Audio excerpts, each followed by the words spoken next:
Վահան Տերյանն իր սիրո Անթառամ Իսկարյանի հետ ծանոթացել էր 1908 թվականի Մոսկվայում։ Նրանց հարաբերությունները խզում են, երբ Վահան Տերյանը անակնկալ ամուսնանում է։ Մի բարկացեք, սիրելի Անտենկա, որ այդպես երկար չէի պատասխանում ձեր նամակներին։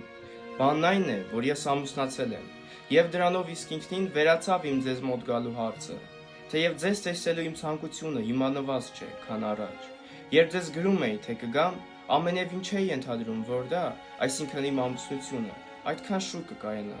Ահա թե ինչու հակառակ իմ կամքի խաբեցի ձեզ, եթե միայն դա կարելի է խաբեություն անվանել։ Չմոռանաս միանալ էջին, ավելին իմանալու համար։ Մտադիր չեք արդյոք Մոսկվա գալու։ Այդ դեպքում ինձ չմոռանաք։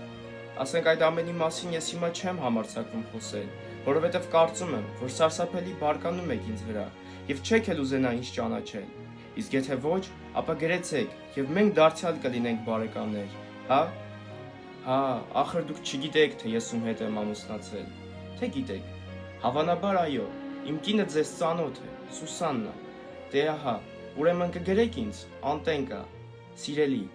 Լավ, Անթառամ, հաղորդեցեք ձերոնց բոլորին սրտագին բարևներս եւ խոնարհ ողջույնս։ Կսպասեմ նամակի։ Ինչ սեխում եմ ձեր ձեռքը։ Ձեր Վահան Տերյան 1911 թիվ, մարտի 3, Մոսկվա։ Իսկ դուք գրեք մեկնաբանություններում, ինչ գիտեք Վահան Տերյանի կնոջ, Սուսաննայի մասին։